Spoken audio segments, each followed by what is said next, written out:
Começando mais um episódio do Três Lados da Corrida, eu sou Ricardo Hirsch e estou com Danilo Balu e Rodrigo Roenes e o assunto deste episódio será atletas, clubes, marcas, ativações, patrocínios, enfim, uma parte um pouquinho mais técnica, não da corrida, mas do meio ambiente da corrida. Acho que entra mais aí até o Rodrigo vai poder falar bastante, trabalhou em empresa, o Balu também, de marca esportiva. A gente vê o atletismo, não só a corrida, num cenário um pouco turvo, para não falar tão ruim, tão obscuro. Como eu sou negro, eu posso falar que é um momento negro do atletismo. Obrigado, Balu. Eu fiquei meio receoso aqui. A sociedade anda meio chata. Isso, mas como eu sou negro, eu falo é um momento negro, obscuro. Pra quem não entende, o negro é aquela hora que você apaga a luz e você fala, não tô enxergando nada. É isso que aconteceu com a corrida, tá? Então a associação é essa, a analogia que a gente faz é essa. Isso. Hoje a gente tem aqui Danilo Balu falando. É isso aí. E, cara, a gente vê que tá cada vez mais difícil. A gente vê muitos atletas, até profissionais, passando por momentos aí de rever a dedicação, o posicionamento deles, o formato que eles vão levar a carreira. Você consegue enxergar isso também, Rô? Você vê assim, profissional hoje, por exemplo, repensando o que ele vai fazer, que provas que ele vai fazer, porque muitas vezes isso não condiz com o retorno de mídia, de financeiro, de uma série de coisas que possa ter. Fala, Ri, fala, Balu. Se a gente for pensar exatamente isso que o Balu falou, eu não vejo luz no fim do túnel considerando o atletismo. Lá atrás, a gente lembra de uma equipe, a equipe do Cruzeiro muito forte, e aí falando um pouco mais voltado para a corrida de rua. A gente lembra muito bem da equipe BMF de atletismo, depois com a fusão da Bovespa BMF continuou forte, depois a B3, mas aí meio que o atletismo já morrendo nessa condição. O Pinheiros ainda né, temos que dar os parabéns aí, o Pinheiros continua investindo, mas não é legal você ter uma ou duas únicas equipes num país como o Brasil de atletismo. Não, isso não é nada positivo. Outro ponto que eu vejo, a gente hoje não tem, se a gente for analisar, claro, a gente tem que vangloriar o resultado que o Daniel conquistou agora em Londres, mas naquela condição que era, exemplo, Marilson e Vanderlei, quando eles tinham uma vitrine muito aberta diante dos resultados que eles entregavam, empresas com interesse em patrocínio, não só no atletismo, mas nos atletas, isso a gente não vê hoje. Então isso é um momento preocupante.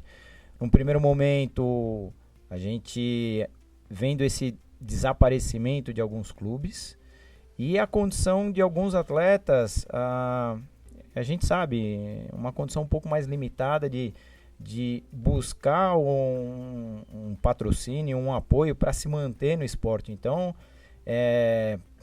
considerando tudo isso, eu acho uma situação extremamente delicada que o atletismo está passando. E a gente vê empresas que não são do segmento não investindo, como a gente tinha lá atrás, e empresas do segmento também já não investindo tanto, né? A gente tem muita marca aí que chega hoje nesses atletas, como você falou do próprio Daniel, e vai lá, o cara quer dar te dou 4, 5 pares de tênis no ano. Se você vê as marcas esportivas, os principais atletas brasileiros, quem tem alguma relação com uma marca, é muito triste, é um momento muito duro. A gente está agora às vésperas de um campeonato mundial de atletismo, ano que vem Jogos Olímpicos, depois 21, novo mundial de atletismo. E o atletismo, dias atrás eu encontrei com um ex-fisioterapeuta da seleção brasileira, tem ele mundiais, ele Jogos Olímpicos nas costas, outros 2 ex-atletas, um finalista olímpico, outro atleta olímpico, e o discurso foi o mesmo: o atletismo no Brasil acabou, você tem o Pinheiros, mas a falta de um competidor à altura do Pinheiros faz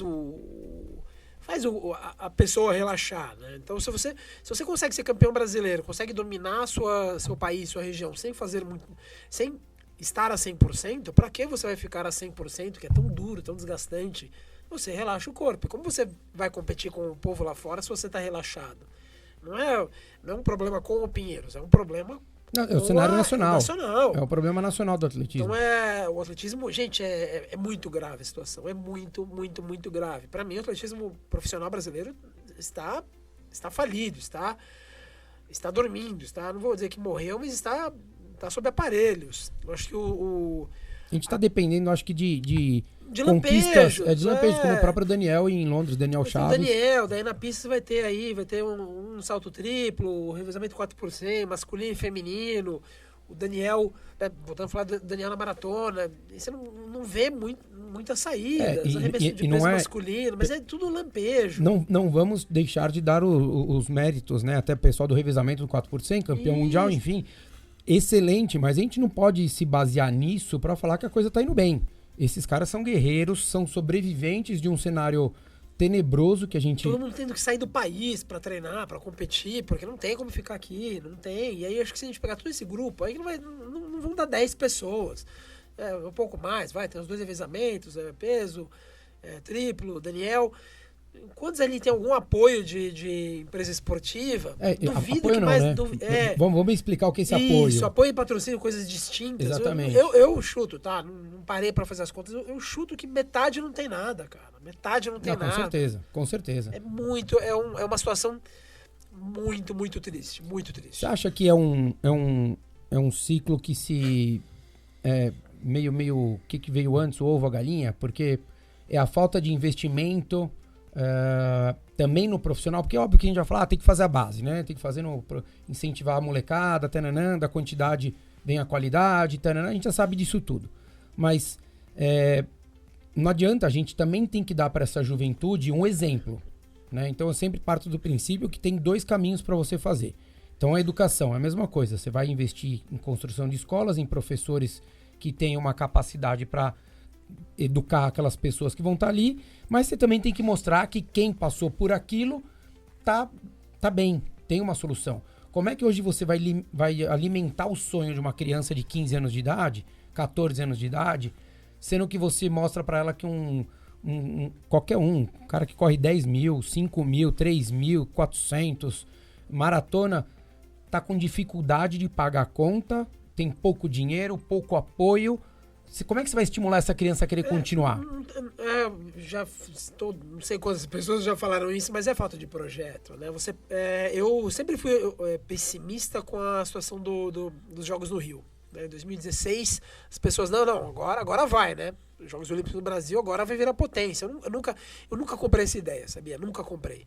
Quando teve o PAN 2007, já falei, isso não vai dar certo. Veio a história de 2016 no Rio, eu falei, não vai dar certo. Dito e feito. Acabou o Rio, voltamos à realidade. Tira o dinheiro, destrói pista, acaba o suporte a todos os atletas, e a gente fica esperando aparecer um outro talento que supere tudo e ganhe medalhas. Pô, e não é de hoje, né, Balu? A gente pega o próprio... Tivemos aí, em 2008, a Malrin, com medalha. A gente tá falando de Olimpíada, né? E não tivemos mais. Daí a gente teve Mundial, óbvio, ótimo, bicampeonato mundial da Fabiana Murer, bicampeão do Duda, no salto em distância. Mas assim, você vê que são lampejos. E a gente sempre dependeu de um investidor privado, que no caso era a BMF. Os três, né? Não, e lembrando, Balu, nessa época, primeiro, quando teve a formação da BMF, bem lá atrás, a gente lembra que tinha uma funilense, cara. Sim, sempre houve um investimento privado. Exato. Porque os dirigentes sempre surfaram no investimento privado, sempre surfaram. E quando entrou o dinheiro estatal, que foi um caminhão de dinheiro, ninguém sabe onde esse caminhão de dinheiro foi parar. Bom, entra o caminhão de dinheiro, né, faz-me rir aqui, o investimento privado faz o papel do dirigente que entra com o dinheiro público, e quando o privado recua, eles passaram a criticar a empresa que deixou de investir. E na realidade é aquilo que a gente já falou outras vezes. Eles sempre salvaram. Você tem que agradecer. Eles salvaram a atletismo. BMF, tem que agradecer a B3, a todas as empresas que até hoje também ajudaram o Cruzeiro, ajudam hoje o Pinheiros. Porque se não for isso daí, não tira nada. Eles salvaram, eles carregaram nas costas, o atletismo carrega. Agora o Pinheiros, né, o Cruzeiro na longa distância, eles carregam, e aí a gente fica cobrando dessa turma. E os dirigentes sumiram. Mas você acha que o dinheiro resolve? O dinheiro é uma condição. Você precisa do dinheiro para ter projeto. Só que só o dinheiro a gente já descobriu agora, já se sabia, né? Mas na prática a gente descobriu que o dinheiro mal investido, sem planejamento, ele não resolve. Vai precisar de mais dinheiro e planejamento. Só que a paciência das pessoas se esgotam. Então, o cidadão comum que paga esse dinheiro, ele fala, pô, pra que eu vou ficar doando dinheiro? Ó, desculpa, vou me corrigir aqui, tá? Desculpa te interromper que eu lembrei. Tivemos Thiago Braz em 2016 também. Sim, é outro que também com Salto chances. com vara. Não, com chance de 19, 20, 21. Uma hora as pessoas, o contribuinte fala, pô, mas mais dinheiro? A gente já deu um caminhão de dinheiro, vocês querem mais dinheiro? Por que ficou esse discurso? A gente precisa de mais dinheiro. Não precisa de mais dinheiro, já ganha muito dinheiro. O que precisa é tirar essa corja daí, coloca um pessoal com planejamento Boa e vai vontade. ter que ter boa vontade, vai ter que ter paciência. Começar hoje, trocar todo mundo, colocar uma equipe nova, vai demorar. Eu cansei de ouvir, eu cobri o Pan-Americano de Guadalajara e as Olimpíadas de Londres pelo Portal Terra, e a gente tinha muito acesso a todo tipo de atleta, tanto que estavam participando quanto os bastidores que eram comentaristas. Então, no atletismo eu fazia com o Claudinei Quirino, daí tinha lá judô, tinha vôlei de praia, tinha a Daniela Zangrando, tinha a Sheldon, enfim, um monte de gente, um monte de ex-atleta que estavam ali, e todo mundo conhece os bastidores.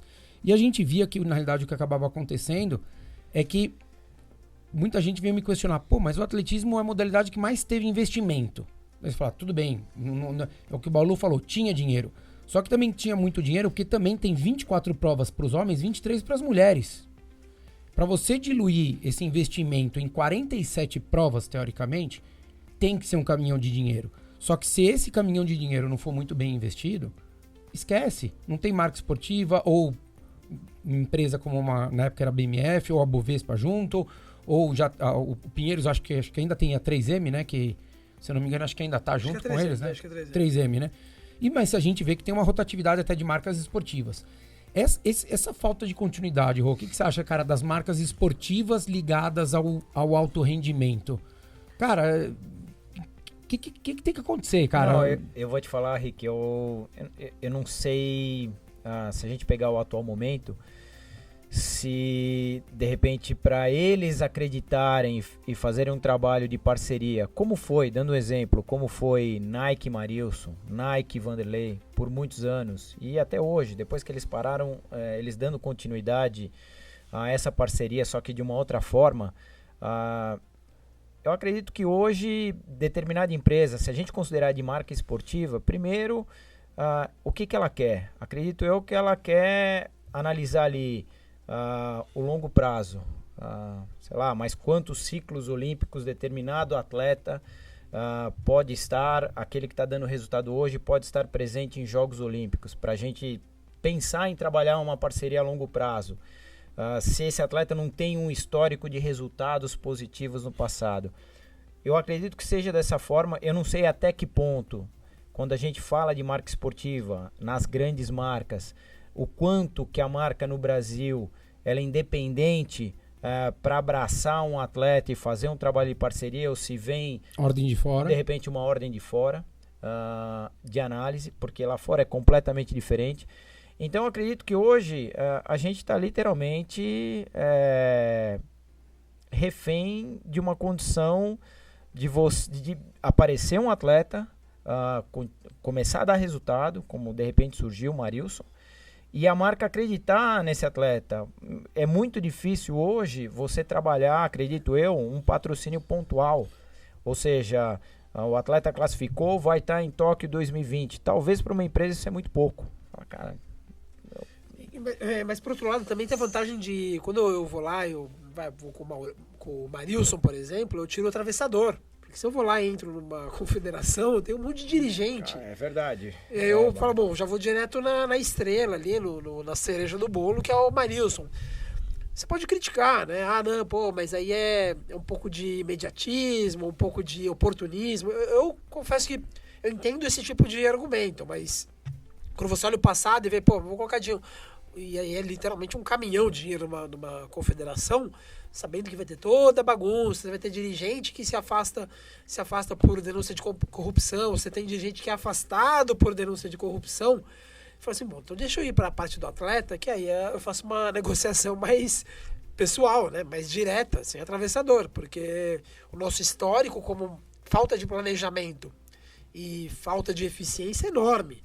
E o atleta ele precisa do resultado. Então eu sei que o atleta ele vai se dedicar a 100%. Agora o dirigente eu não sei. Ele tem outros interesses escusos. Não, ali. e Balu, é exatamente isso que você falou. Quando a gente pensa na condição de determinada marca trabalhar aí uma parceria com uma confederação, a gente sabe que tem situações que, tudo bem, começamos a parceria, vamos mandar lá para a confederação 20 pares de tênis, chega a 8. Ou melhor, chegam os 20. Só que os 20 não chegam para os atletas. Então isso é muito triste. E aí. Isso a gente tá falando porque falam pra gente, tá?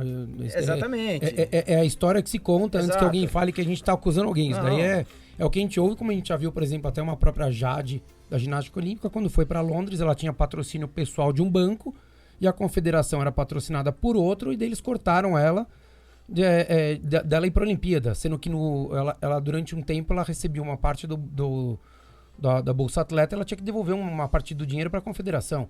Então, assim, e daí, óbvio que ela colocou a boca no trombone e falou tudo isso porque ela precisava mostrar o porquê que ela não estava lá. Daí o atleta tem que se defender. E daí fica uma guerra, que é o que você falou, né, Balu? Você não sabe o que você faz. O cachorro correndo atrás do rabo, porque você precisa de dinheiro para sair da fossa. Só que daí quem tá lá não atrai esse dinheiro, porque a máquina é extremamente ineficiente, aí você fica, precisa de dinheiro, mas eu não vou dar dinheiro porque esse dinheiro não vai ser bem investido. E aí você fica patinando no lugar. E aí você fica dependendo de um Daniel vir e meter um 12-11, meio que, entre aspas, por conta própria. Então o cara vai lá, salta triplo, o revezamento vai. Mas é que daí entra nisso o 2-11 do Daniel, e daí, infelizmente, pela falta de cultura que se cria, porque eu acho que isso também é um investimento que você tem que fazer, não adianta você falar assim, tem um atleta e ele correu para tanto tempo, legal, ele tá com a marca no meu peito. Eu acho que as empresas que estão ali têm que mostrar o quanto é difícil um atleta fazer 2-11, quantos atletas no mundo fazem 2-11, qual o nível desse atleta, e saber o que esse cara vai trazer numa Olimpíada. Não adianta achar que o Daniel vai chegar entre os 5 primeiros. Exatamente não isso. vai, Exato. infelizmente. Não. Torço para que ele chegasse em primeiro, mas não vai. E daí o que acontece, que a gente viu até esses dias o Solonei postando, que um cara foi lá e postou falando que ele era um B, né? Que ele não corria nada, que ele era uma porcaria, porque o cara que ganhava corria para 2-2 e ele corria para 2-10, 2-11. E daí você fala assim, mas você entende o que gira em torno de tudo isso? Qual é a estrutura da base, aonde o cara vai? Nos Estados Unidos a estrutura é outra. O cara, ele se mata para ser um esportista, porque se ele for um esportista, mesmo que ele não seja o melhor de todos, ele vai ter uma universidade garantida e uma profissão. Né? E aqui, o cara ele não consegue nada. Daí chega no momento de bifurcar, 15, 16 anos de idade, aí, você é atleta, eu vou estudar, você é atleta, estudar, vou estudar. 90% dos atletas acabam fazendo isso. Infelizmente, o Projeto Futuro acabou. Revelou um monte de atleta que a gente está aí vendo, que o próprio, acho que o Duda conviveu muito tempo com a galera do Atleta Futuro. O João Vitor, que era o João da Barreira, tá morando em Portugal, vai ficar lá, não vai voltar, casou com a Tamires, né, 110 com Barreira, e não vai voltar pro Brasil. Porque lá ele tem um clube, tem uma estabilidade, tem vida, e ele tá certo ele. Conversa com esses caras é outra realidade. É outra realidade que não faz sentido o cara querer voltar aqui. E aí você pega os principais atletas, você pega parte do revezamento masculino, parte do feminino, e o pessoal tá espalhado, Europa, Estados Unidos, porque fala, por aqui que eu vou ficar aqui no Brasil, você vai na principal pista do país, não na principal, mas na mais importante, vamos dizer assim, aqui o Constâncio, que não é mais pista. Então você fala, por que eu vou treinar no Brasil? Centro Olímpico não tem mais tartan. Não tem mais tartan. Querem fazer um estacionamento no Rio de Janeiro. Daí você vai pro Engenhão. Eu lembro que para usar aquela pista era um caos, né? Não sei como tá agora, mas era terrível. E todos eles são, né, Balu? Até a própria USP, que tem ali o CP, que você pode dar o treino pessoal lá, mas assim... O atleta olímpico não pode. Então você cria dificuldades. Você cria dificuldades e daí você criou dificuldades. Daí o atleta não aparece. Os atletas, né, do futuro não aparecem. Você fala assim, mas por que será que não aparecem? Né? E aí tem dinheiro. Eu vou contar um caos que eu posso falar, porque fiz esse levantamento. Mandei para os jornalistas, ninguém se interessou, mas a gente teve o World Relays aqui da IAF, foi no Japão esse ano. Questão de, 4, 5 anos atrás, teve esse mesmo World Relays em Bahamas. Daí Balu, fui lá, entrei no site de cada das principais federações do mundo, eu peguei o número de atletas que essas federações do mundo, Estados Unidos, Inglaterra, Jamaica, França, Bélgica, todo mundo levava pro World Relays, e o número de dirigentes. Como atletas, entenda-se aquele atleta que corre ou pode correr. E dirigente é aquela pessoa que vai, mas que não pode nem vai correr. Que pode ser presidente, massagista, médico, tudo mais. Aí, cara, lá atrás no Bahamas, o Brasil era a seleção que mais levava dirigente. Mais que Jamaica, mais que Estados Unidos não, porque eles não dão em função de... São segurança, né? Eles não falam. Não divulgam. Mais que Reino Unido, mais que Bélgica, mais que França, mais que Jamaica. Fala o país, o Brasil levava mais dirigente. Aí eu falei, eu mandei uma mensagem para a CBAT. Eu tô com esse dado aqui, né? Podia explicar, queria entender. Aí eles não quiseram me responder, me chamaram para uma reunião lá. Aí toco o Balu lá na CBAT para entender o motivo de levar tanto dirigente, aquela conversa, né? Não, porque tem que levar nutricionista. Eu falei, não, legal, porque só o Brasil leva nutricionista. Só o Brasil. Nenhuma seleção do mundo leva nutricionista. Nenhuma seleção do mundo leva tanto dirigente. Beleza, passa-se 4, 5 anos, agora no Japão. Aí eu, de novo, faço o mesmo trabalho. Vamos ver quantos dirigentes o Brasil e as demais seleções levam. O Brasil é o que mais leva dirigente. De novo, é bicampeão. O Brasil não ganha na pista, mas, numa cartolagem a gente ganha. E você não tem justificativa. Então, por exemplo, a gente levou... Eu entenderia se isso fosse convertido, Balu, para o desenvolvimento. Ou em medalha, né? Ou em medalha. Não, tá aqui, Balu, a gente levou mais dirigente, mas olha a quantidade de medalhas. Ninguém ganhou da gente. Não, mas a gente vai lá e toma uma surra. Não, ou se fosse para desenvolver profissional. Então, se fosse, vamos levar um treinador, e daí esses treinadores vão estar lá para... Ou jovens atletas, como já teve na Olimpíada de 2012, um projeto do Brasil que eles levavam alguns atletas que seriam promessa para 2016. Mas quer ver um exemplo? Mas daí você fala, daí eu entenderia. Não, eu entendi. Até como treinador. Eu entendo 100% seu ponto. Mas olha, por exemplo, o Brasil, não é nessa edição, porque essa edição não teve, mas já teve 4 por milha e revezamento misto. Misto não, o medley. Aí o Brasil não levou. Mas assim, por que o Brasil leva psicólogo e leva nutricionista, mas não leva revezamento, né, o medley e o 4 por milha? Porque não é prova olímpica. Não, mas psicologia também não é prova olímpica.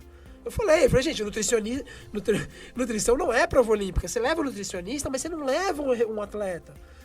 E a pessoa não tem argumento. Porque ela fala, mas não é prova olímpica. Beleza, daí vai ter campeonato de meia maratona. Esse ano o Brasil levou representante.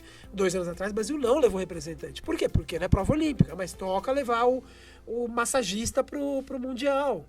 Você fala, gente... esse dinheiro. E aí eu fiz um outro levantamento. Daí justifica aquilo que eu falei. Por isso que também é uma das modalidades que mais se gastou, que se recebeu dinheiro. Porque leva um trem da alegria. Daí eu peguei o sul-americano, que é nada contra, mas é no Paraguai. Olha que curiosidade. No Paraguai não tinha muito dirigente. Não tinha, mas em Bahamas e no Japão tinha. Quem tá afim de ir pro Paraguai, né, Balu? Exato, mas exatamente. Eu acho que o pessoal só optaria ir pro Paraguai se não fosse pra Venezuela, né? Se tivesse que optar, ele aí o Paraguai eu não vou, não, beleza, agora manda atleta. No Paraguai eu não vou pra Bahamas e pro Japão. Aí você fica meio desanimado. O cenário não é dos mais animadores, infelizmente. A gente torce pra que isso mude, a gente torce pra que empresas, né, já que a gente não vamos contar com o governo ou com confederações, vamos contar com empresas que queiram investir, que sonhem em associar a sua marca ao esporte, ao atletismo brasileiro, muitas vezes não só a pista também, né, Balu? Pode ser corrida de rua, enfim. Correu tá valendo. É isso aí. E até muitas vezes eventos, né? Acho que você quer fazer congressos, você quer fazer congressos que eu digo, não é só simplesmente sentar um cara lá na frente e ficar falando, mas muitas vezes encontro de treinadores, troca de experiência, né? Vai fazer camp, então pega treinadores e manda pra fora. Você não precisa mandar só atleta. Se você melhora a capacidade técnica dos treinadores aqui, muitas vezes o atleta não vai pra fora, ele prefere estar aqui. Ele vai ter a comida dele, ele vai ter a família dele, tem a casa dele, é tudo mais barato. E tem experiência, né? Você passa para os atletas daqui, os mais novos, esse ensinamento técnico, que não dá pra fazer com um cara nos Estados Unidos e outro moleque aqui no Brasil. E outra coisa que é importante, quando a gente fala de empresas interessadas em patrocinar os atletas, o que é importante, quem está do outro lado da mesa, é entender um pouquinho de esporte. Porque é o que acontece às vezes, mas ele não subiu no pódio, faz um 4º lugar, que é um resultado histórico, mas não teve no pódio. A pessoa, ali a gente sabe que a pessoa... Infelizmente, ela não está envolvida com o esporte para entender o quanto aquele resultado é importante. né? Diante da cultura do Brasil em determinado esporte, o atletismo, como a gente está conversando. Então, essa parte é muito importante, da parte interessada na condução da empresa, de quem está ali na responsabilidade, entender como é que funciona o processo daquela modalidade esportiva. E até a própria mídia ir pra cima, né? E propagar o positivo. Eu lembro quando o Solonei foi pro Mundial, ele e o Paulo Roberto chegaram em quinto e sexto, se eu não me engano, ou sexto e sétimo, enfim. E que o Solonei, teoricamente, ia chegar mais na frente, ele resolveu meio que esperar ali nos últimos 2 quilômetros e cruzou de mão dada com o Paulo. Em vez disso ser convertido pro positivo, poderia desenvolver um monte de campanhas, né? E você falar, pô, que a corrida é um esporte solitário, mas que todo mundo se ajudando, a corrida vai reverberar, vai positivar, vai trazer muita coisa legal, vai trazer alegria, né? A superação, a conquista, o companheirismo, um monte de coisa que você pode usar nesse mote, corrida, maratona, campeonato mundial, um atleta esperando um pouco para completar junto.